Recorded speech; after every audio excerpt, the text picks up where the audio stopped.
안녕하세요. 김신호 목사입니다. 오늘은 공허한 인생이라는 제목을 가지고 여러분들과 함께 하나님 말씀을 나누고자 합니다. 참 인생이 물론 즐거운 인생도 있겠죠. 예, 즐거운 인생도 있고 행복한 인생도 있고 불행한 인생도 있고 여러 가지 인생들이 있을 수가 있습니다.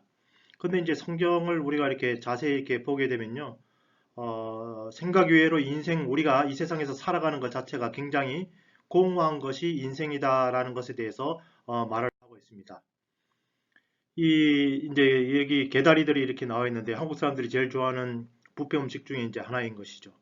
우리 인간이란 존재는 육체를 가지고 있습니다. 근데 이제 우리가 이 진수성찬을 이제 먹는다고 그러죠. 먹고 먹어도 떻게 보면 허기진 것이 인생이지 않나라는 생각이 듭니다. 미국에서도 특히 이제 라스베가스 쪽으로 가게 되면은 굉장히 좋은 뷔페들이 많이 있습니다. 그죠? 그래서 우리가 이제 그렇게 50불짜리 혹은 그 이상이 되는 이제 뷔페에 가서 우리가 막 먹습니다. 한 접시, 두 접시, 세 접시 이렇게 먹습니다. 그리고 정말 배가 터질 정도로 우리가 이제 먹게 되는 것이죠. 우리가 그렇게 이제 음식을 많이 이렇게 먹었으면은 그냥 개인적인 생각에 일주일, 한 달 혹은 몇 달은 안 먹어도 될 것 같습니다. 그죠? 그렇지만은 그렇지가 않죠. 바로 저녁에 아무리 뷔페를 먹었다 할지라도 그 다음날 아침이 되면은 배가 고픈 것. 이것이 어떻게 보면 우리 이제 육체인 것이죠. 먹고 먹어도 어떻게 보면은 풍족해지고 그리고 마음속으로 잘 먹었다라고 생각을 하고 이제 더 이상 안 먹어도 되겠구나라고 생각할 수도 있는데 그런데 하루가 지나고 나면은 다시 배가 고파지는 것. 이것이 어떻게 보면 우리 육체가 가진 특성이다라고 이야기를 할 수가 있습니다. 과연 우리 인생을 사는 동안에 얼마나 많이 먹어야지 우리 속이 채워질까요? 여러분 그동안 얼마나 많은 소고기를 드셨습니까? 우리가 한국에서 이 소가 굉장히 비싸죠. 그죠? 그러나 그래서 명절이라든지 그래도 회식 때 가면 우리가 엄청나게 많은 소를 우리 뱃속에다 집어넣습니다. 우리 한국 사람들 삼겹살 얼마나 좋아합니까? 얼마나 많은 돼지가 우리 입속에 들어갔을까요? 그리고 통닭이라든지 그다음에 우리가 이제 이 치킨 프라이 얼마나 많이 먹습니까? 야식에도 우리가 먹기도 하고요. 얼마나 많은 닭을 우리 속에다 집어넣습니까? 그리고 우리 주식이 아직까지는 그래도 쌀입니다. 옛날보다는 좀 덜 먹는다고 하겠지만은 그러나 밥을 지어서 우리가 계속해서 쌀을 우리 속에다 집어넣습니다. 그리고 또 출출할 때 또 라면을 또 끓여서 우리 속에다 이렇게 집어넣습니다. 또 그리고 우리가 그동안 얼마나 많은 해를 먹고 얼마나 많은 물고기, 고등어 등을 우리 속에다 이렇게 집어넣었는가요? 자, 엄청나게 많이 집어넣었습니다. 그런데 정말 신기한 것은 마시고 마셔도 목이 마른 것이 인생이요. 먹고 먹어도 어떻게 보면 배가 고픈 것이 인생이다라고 이야기를 할 수가 있습니다. 이 육체에 채워넣기 위해서 우리가 그동안 얼마나 많은 것들을 우리 속에다 집어넣었습니까? 그런데 이상하게도 우리 몸 자체가, 육체 자체가 밑빠진 독과 같은 것입니다. 구멍 뚫린 컵과 같은 그런 것입니다. 그렇기 때문에 그 다음날이 되면 다시 배가 고프고 또 집어넣게 돼 있고 그리고 나서 또 점심때가 되면 또 집어넣고 그리고 점심을 많이 먹었기 때문에 저녁을 또 안 먹어도 됩니까? 저녁이 되면 배가 또 고파서 또 무언가를 계속해서 집어넣어야 되는 것이죠. 이렇게 어떻게 보면 우리 몸 자체는 밑빠진 독이요, 혹은 구멍 뚫린 컵과 같이 끊임없이 우리 속에다가 집어넣어야지, 위장에다가 뭔가를 집어넣어야지 살아갈 수 있는 것이 어떻게 보면 인생이다라고 이야기할 수 있습니다. 우리가 이 성경을 이렇게 보게 되면요, 여기 이제 예수님이 우물가에 이제 앉아 계십니다. 예수님도 이제 목이 마르셔서 이제 물을 마시기 위해서 우물가에 오셨어요. 그런데 대낮인데 사마리아 여인, 이 북이스라엘과 이제 남이스라엘로 이렇게 나눠져 있는데 북이스라엘에 속한 이 사마리아라는 동네에 한 여인도 이렇게 물이 필요하기 때문에 우물에 이렇게 물을 길러 와서 예수님과 대화를 나누는 그런 장면을 여러분들이 이제 그림으로 보고 계십니다. 그래서 이제 이 요한복음 4장 7절 말씀에 사마리아 여자 한 사람이 물을 기르러 왔다라고 이제 성경이 이야기를 하고 있습니다. 이처럼 우리는 끊임없이 오늘 물을 마시고 또 내일 물을 마시고 모레도 우리가 물을 마시게 되어 있습니다. 그런 이치를 예수님께서도 인정을 하고 계십니다. 예수께서 대답하여 이르시되 이 물을 마시는 자마다 다시 목마르려니거니와 우리가 마시는 물들은 항상 목이 마를 수밖에 없는 것이죠. 예수님도 이런 점에 대해서 인정을 하신 것입니다. 우리 인간의 육체라는 것은 늘 배가 고프고 목이 마른 것이 우리의 육체인 것입니다. 허기진 것이 어떻게 보면 우리의 인생이다라고 이야기를 할 수 있고 예수님도 그 점에 대해서 인정을 하고 계시는 것이죠. 그래서 우리가 이 세상에 있는 이런 물을 마실 때 마시고 나서 또 얼마 후가 되면은 다시 목마른다는 너무나 평범하지만은 또 사실인 것에 대해서 예수님께서 이렇게 언급을 하고 계시죠. 여러분, 우리 육체만 그러합니까? 우리 인간은 육체가 있지만 또 마음이라는 것이 있는 것이죠. 혼이라는 것이 이렇게 있게 되어 있습니다. 우리 마음도 어떨 때는 좀 허전할 수가 있는 것입니다. 우리 이제 학자죠. 어떻게 보면 저도 이 정말 국민학교, 중학교, 고등학교, 대학교, 그다음에 석사과정, 박사과정, 그리고 심지어는 이제 신학교에서 또 가르친다고 해서 계속 공부를 하고 있습니다. 학자의 입장으로 봤을 때 배우고 배우고 배우더라도 끝이 보이지 않는 것이 이 학문의 세계인 것입니다. 마찬가지로 음악도 마찬가지요. 예술도 아마 마찬가지일 것입니다.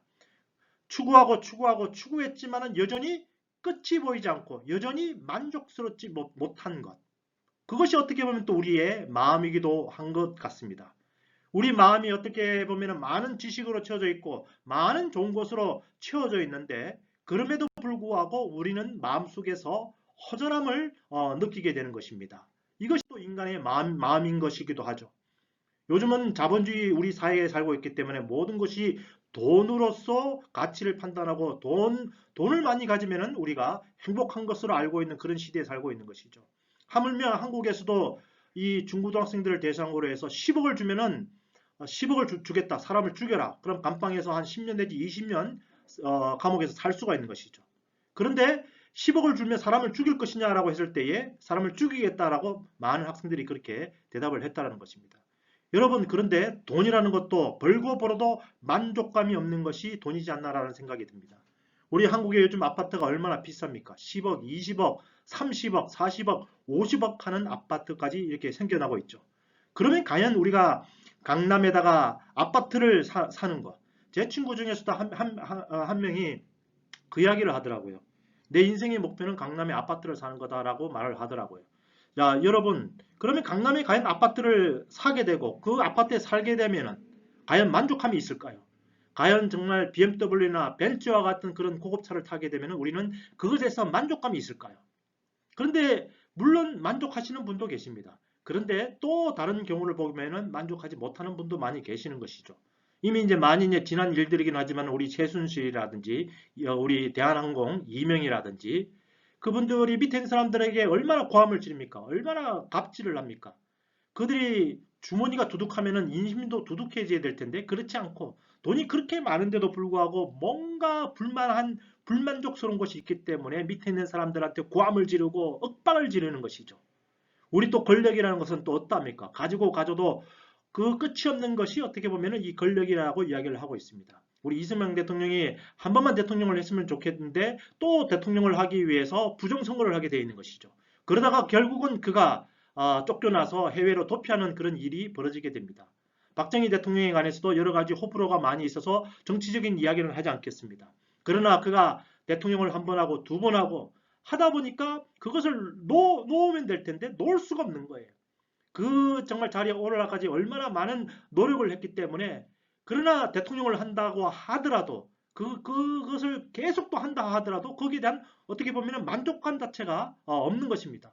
우리가 그 자리까지 올라가면은 거의 다 올라간 거기 때문에 더 이상 올라갈 곳이 없기 때문에 만족하고 이 정도면 내 인생을 잘 살았다라고 이야기해야 될 텐데 그렇지 아니하고 또 하려고 하는 것이죠. 이것이 어떻게 보면은 인간의 끝없는 어떻게 보면은 욕심이다라고 우리가 이야기를 할 수 있는 것입니다. 가지고 또 가지려고 해도 그래도 만족감이 있어서 더 가지려고 하는 것. 아까 이 우물가에 물을 길러 온 이 사마리아 여인과 같은 경우에는 남자에게 중독이 되어 있는 것이죠. 뭐 요즘 말로 하면은 뭐 좀 이런 단어를 좀 써서 그렇지만은 섹스에 어떻게 보면 중독이 되어 있는 것이라고 할 수 있습니다. 요한복음 4장 18절에 예수님께서 이렇게 그 여인이 아무 말도 하지 않았지만 예수님은 이미 그 여인이 어떤 생활을 했는지를 알고 계신 거예요. 그래서 뭐라고 이야기하는가 하면은 너에게 남편 5이 있었다. 벌써 이전에 남편이 5 있었던 거예요. 무슨 일이 일어난지 아무도 모릅니다. 하여간 지금 그런데 이전에 남편이 5 있었는데 지금 또 어떤 남자하고 같이 살고 있는 것입니다. 그런데 지금 있는 자도 내 남편이 아니다라고 이야기하는 거예요. 그래서 또 다른 남자와 이렇게 살고 있는 것입니다. 남자 없이는 아마 살 수 없지 않는 그런 여인이지 않았나 하는 생각이 드는 거예요. 이 사마리아 여인은 남자로부터 위안을 얻으려고 했습니다. 그러나 첫 번째 남편을 구하고 두 번째 남편을 구하고 세 번째 남편을 구하고 네 번째 남편을 구하고 다섯 번째 남편을 구하고 또 지금 살고 있는 또 다른 남자를 만났는데 여전히 그녀는 만족감이 없는 거예요. 여러분, 인생이라는 것은 우리 이 육체적인 그런 만족감도 없을 뿐만 아니라 우리 마음속에 채워지는 그런 만족감을 가지는 것도 거의 불가능하다라고 이 사례를 들어서 예수님께서 우리에게 말씀을 하고 계시는 것입니다. 그래서 이 세상에 많은 사람들이 이 뭔가 비어있는 자신의 이 감정, 마음을 채우기 위해서 뭔가 다른 곳에 이렇게 관심을 가지다 보니까 무슨 이제 현상이 일어나는가 하면 이제 중독의 현상이 이제 일어나기 시작하는 거예요. 특별히 이제 우리 이제 예를 들어 배우들이라든지 예술가들이 어디 가서 이제 공연을 마치고 난 다음에 그 막 혹은 콘서트를 마치고 난 이후에 굉장히 많은 영화라든지 드라마를 보면 그 후에 굉장히 허전함을 느끼는 그런 장면들이 나옵니다. 그래서 그들이 그 공허함, 허전함을 메우기 위해서 술을 마시게 됩니다. 그리고 그 허전한 것을 메우기 위해서 담배를 피게 되고 마약을 하게 되고 도박을 하게 되어 있는 것입니다. 여러분, 우리 인간 속에는 정말 알지 못하는 그런 빈 구멍과 같은 것이 있습니다. 그렇기 때문에 숱한 음식과 숱한 음료수를 부어놓고 그리고 이 머리에 숱한 지식을 채워넣어도 여전히 거기에 빈 구멍, 뭔가 비어있다라는 그런 느낌이 드는 것이 인생인 것입니다. 마음에도 마찬 것입니다. 그리고 우리가 가지고 있는 물질도 마찬가지인 거예요. 채우고 채우고 모으고 모으고 정말 이 정도 모았으면 충분히 부자로서 살 수 있음에도 불구하고 그럼에도 불구하고 뭔가 허전하고 뭔가 비어있는 그런 느낌이 있는 것이 우리 마음이요 우리 인생이라고 이야기할 수 있습니다. 밑 빠진 독처럼 붓고 부어도 채우고 채워도 비어져 있는 듯한 이 공허함. 정말 이 공허함을 어떻게 채울 수 있을까요? 정말 저도 이렇게 인생을 살면서 공허하다라고 느낄 때가 여러 차례 이렇게 있는 것입니다. 성경은 끊임없이 우리 삶에 대해서 공허하다라고 이야기를 하고 있는 것입니다. 완전한 만족감이 없는 것이 인생이다라고 이야기하고 있습니다. 무엇인가 허전하고 무엇인가 비어있고 무엇인가 빠져있는 것 같은 그런 느낌이 드는 것이 어떻게 보면 인생이다라고 이야기할 수 있는 것입니다. 인생은 거대한 수수께끼와 같습니다. 그 의미를 알기 위해서 몸부림치지만은 그 의미를 알 수 없는 것이 어떻게 보면 인생이다라고 이야기할 수 있는 것이에요. 철학에서 시작하는 것이 바로 무엇입니까? 나 자신에 대해서 알기 위해서 끊임없이 노력을 하지만은 여전히 내가 누구인지를 알지 못합니다.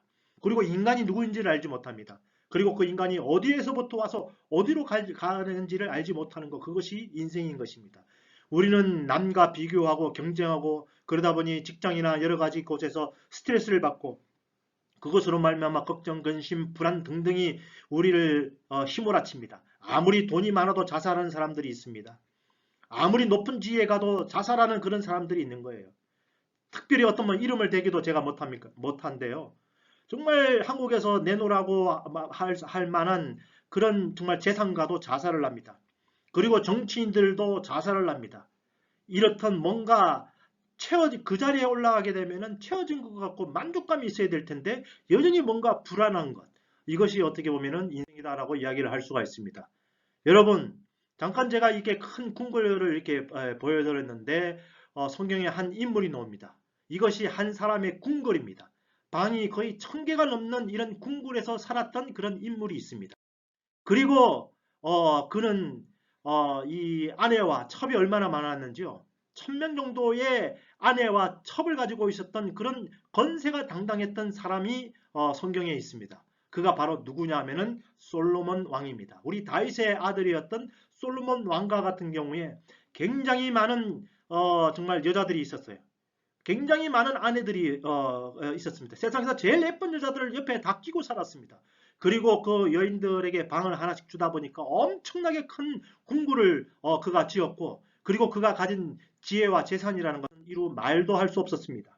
그래서 성경에 보면은 정확하게 기록되어 있는 왕비, 정말 정실인 왕비의 숫자만 해도 700명이었고 그것으로 그가 만족을 하지 못해서 300명의 첩을 따로 들였다라고 이야기를 하고 있습니다. 그리고 그가 얼마나 많이 부자였는가 하면요. 300개나 되는 순금 방패를 가지고 있고 그것을 오는 사람들마다 보여줄 때마다 그 모든 사람들이 그가 가지고 있는 재산과 그가 살고 있는 궁궐과 그가 정말 소유하고 있던 그 정말 1000명이나 되는 그 여인들을 보고 다들 놀랐다라고 이야기를 합니다. 그런데 그가 그 모든 것을 이 세상에서 누릴 수 있는 모든 것을 그가 다 누렸습니다. 왕입니다. 모든 것을 다 가졌어요. 그런데 그가 전도서를 쓰게 됩니다. 그런데 전도서에 시작하자마자 그가 뭐라고 언급했는가 하면 나는 이 세상의 모든 것을 다 가졌다. 나는 너무 행복하다. 나는 이 세상에 돈을 제일 많이 가진 자다. 나는 이 세상에서 예쁜 여자를 제일 많이 가졌다. 나는 이 세상에서 가장 큰 권력을 가진 자이다. 나는 너무나 만족스럽다. 나는 행복한 삶을 살았다. 라고 이야기를 해야 될 터인데 전도서 1장 2절 말씀을 보면 헛되고 헛되며 헛되고 헛되니 모든 것이 헛되도다 라는 말을 했다라는 것입니다. 미닝리스라고 이야기했던 거예요. 아무 의미가 없다라는 겁니다. 그가 그렇게 이 세상에서 뭔가 채우고자 하고 누리고자 하고 만족감을 누리기 위해서 그가 애썼던 모든 것들이 있었는데 그가 죽을 때가 되어서 살아온 인생을 되돌아보니 모든 것이 헛된 것에 대해서 그가 이야기를 하고 있는 것입니다. 그도 마찬가지인 것이에요. 그렇게 가졌음에도 불구하고 그가 영원히 채울 수 없는 뭔가 빈 것을 그가 느꼈다는 것입니다. 여러분 제가 인간론에서 우리 인간이라는 존재는 육체를 가지고 있다라고 해서 그래서 육체를 채우기 위해서 우리가 먹습니다. 우리에게 마음, 혼이 있습니다. 혼을 채우기 위해서 우리는 여전히 모든 것을 채우려고 합니다. 그런데 여러분 우리에게 한 가지 채워지지 않는 그런 부분이 있으니 그것은 바로 영이라는 것입니다. 우리 사람들은 눈에 보이는 것만을 추구하면서 살아갑니다. 그렇기 때문에 당장에 살아가는 집과 자동차와 돈 그런 것들이 굉장히 중요한 것이죠. 세상의 명예, 부를 바라보고 그리고 머릿속에 전문적인 지식을 넣기 위해서 우리는 살아갑니다. 그런데도 불구하고 우리는 허전함을 느끼게 되는데 가장 큰 이유가 바로 무엇이냐면 우리가 이 보이지 않는 영을 채우는 일은 전혀 하지 않았기 때문인 것입니다. 그래서 성경은 우리에게 영혼이 있다라, 영이 있다, 영혼이 보이지 않는 영생을 누릴 수 있는 영이 있다라고 우리에게 이야기를 하고 있는 것입니다. 무엇이 채워지지 않아서 우리는 만족감이 없는 것일까요? 바로 우리 영이 이 정말 그 비밀스러운 이 부분이 비어져 있기 때문에 우리는 여전히 허전함을 느끼고 공허함을 느끼면서 살아간다라고 성경이 우리에게 이야기를 하고 있는 거예요. 영혼의 컵이 비어 있습니다. 그렇기 때문에 영혼을 채울 생수가 우리에게 필요한 거예요. 영혼이 메말라 있습니다. 영혼에는 아무런 투자를 우리가 하지 않았기 때문에 영혼은 비어 있는 거예요. 그래서 우리는 우리 영혼을 채울 수 있는 마르는 일이 없는 그런 샘물, 우리 영혼을 적실 수 있는 그런 정말 샘물이 우리에게 필요한 것입니다. 연이어서 사마리아 여인에게 예수님께서 말씀을 하십니다. 요한복음 4장 14절 말씀에 내가 주는 물을 마시는 자는 영원히 목마르지 아니하리니 내가 주는 물은 그 속에서 영생하도록 솟아나는 샘물이 되리라. 굉장히 어떻게 보면 어려운 말씀이기도 합니다. 예수님께서 물을 주신다는 거예요. 그런데 그 물은 영생하도록 솟아나는 그런 샘물과 같이 우리 영혼을 적시는 그런 것이라는 겁니다. 예수님께서 주시는 그런 말씀이 우리 영혼 속에 채워질 때에 비로소 우리 속에서 영생하도록 솟아나는 뭔가 만족감이 있는 것에 대해서 우리에게 말씀하고 계시는 겁니다. 그래서 여인이 묻습니다.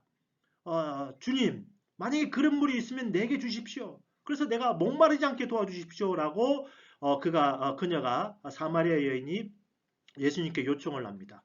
그러면서 그녀는 메시아, 그리스도라 하는 이가 오실 줄 내가 압니다라고 대답을 했고 예수님은 뭐라고 그러시는가 하면 메시아, 그리스도, 그가 바로 나다라고 이야기를 하고 계시는 것입니다. 여러분, 정말 여러분들 이해가 되기가 굉장히 힘든 부분입니다. 그런데 예수님은 예수님 스스로를 영원히 목마르지 않는 생수라고 스스로를 소개시켜 주시는 것입니다. 내가 바로 너희들의 영혼을 적실 수 있는 유일한 영생 생수이다라고 우리에게 말씀하고 계시는 거예요.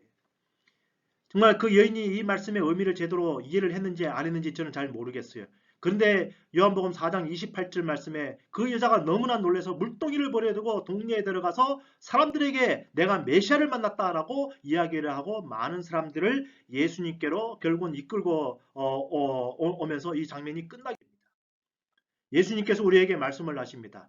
예수께서 대답하여 이르시되 사람이 떡으로만 살 것이 아니요 하나님의 입으로 나오는 모든 말씀으로 살 것이라 하셨느니라 라고 말씀하고 있습니다. 예수님도 우리에게 떡이 필요하다는 걸 알고 계십니다. 우리에게 돈이 필요하다고, 우리에게 권력이 필요하고, 우리가 명예가 필요하고, 직장이 필요하고 하다는 것을 예수님도 인정을 하세요. 떡으로만 살 것이 아니오라의 뜻이 뭡니까? 떡도 우리에게 필요하다라고 말씀하고 계시는 거예요. 그런데 우리가 무엇이 비어있다라고 이야기했습니까? 바로 우리 영혼이 비어있는 거예요. 그래서 하나님의 입으로 나오는 그 말씀이 우리 영혼 속에 채워질 때에 비로소 우리 영혼에 만족감이 있다라는 것입니다. 요한복음 7장 38절에 나를 믿는 자는 성령의 이름과 같이 그 배에서 생수의 강이 흘러나오리라 하시니 이는 그를 믿는 자들이 받을 성령을 가리켜 말씀하신 것이라. 그러면서 결국은 또 우리에게 성령에 대해서도 이야기하고 계시는 거예요. 성령이 우리 영혼 속에 들어왔을 때에 비로소 우리 드디어 인생에서 더 이상 목마르지 않는 그런 만족감이 있고 더 이상 공허함을 느끼게 되지 않는다라고 우리에게 말씀하고 계시는 것입니다. 여러분, 우리는 그동안 우리의 입, 우리의 이 정말 배를 채우기 위해서 그동안 살았습니다. 그리고 우리의 마음을 채우기 위해서 살았습니다. 그럼에도 불구하고 여전히 우리에게 공허함이 있지 않았습니까? 그런데 정말 그 영혼의 공허함을 무엇으로 채울 수 있습니까? 그것은 바로 하나님 말씀으로 채울 수 있고 오직 예수 그리스도를 믿음으로 말미암아 그 영혼이 뭔가 정말 목마르지 않는 뭔가가 우리 속에 넘치게 된다는 것입니다. 저도 이제 50을 넘겼습니다. 정말 그동안 숱한 것을 먹었죠. 저 머릿속에 채우기 위해서 지금도 공부를 하고 있습니다. 그런데 제가 이제 젊었을 때에 여전히 뭔가 홍함이 있더라고요. 그런데 제가 이제 예수님을 만나고 나서 한 가지 해결된 것이 있었는데 그것은 삶이 공허하다고 생각하고 내가 왜 사는지에 대해서 늘 그것을 알지 못해서 늘 답답했는데 그 부분이 이제 채워지게 되니까 더 이상 내가 인생을 왜 사는지 나는 누구인지에 대해서 제가 고민하지 않게 되었다는 거예요. 어떻게 보면 영혼 부분이 이제 드디어 채워지게 되니까 드디어 인생에 대해서 만족감이 있게 되고 하루하루가 감사하는 그런 삶을 살게 된 것입니다. 여러분 정말 배를 채우시기 바랍니다. 마음을 채우시고 지식을 채우시고 돈을 버시고 직장을 가지시고 집을 사시기 바랍니다. 그런데 더 거기다가 한 가지 더 예수님께서 우리에게 말씀하시는 것은 영혼을 채울 때에 삶의 공허한 그 구멍이 메워지는 것에 대해서 이야기를 하고 있는 것입니다. 여러분 하나님 앞에 기도하시기 바랍니다. 여러분 정말 하나님 내 인생이 공허하지 않도록 그 목마르지 그 연인이 이야기했던 것처럼 영원히 목마르지 않는 그 생수를 내게 주소서. 그래서 내 영혼을 적셔 주시옵소서. 그래서 내 영혼에 만족감 있게 도와 주시옵소서라고 기도하시고 결국은 영혼이 하나님 예수님께서 주시는 그 생수로 말미암아 적심을 받고 목마르지 않고 체험을 받아서 만족감이 있는 그런 여러분의 인생 되시기를 예수 그리스도의 이름으로 축원드립니다. 예, 감사합니다.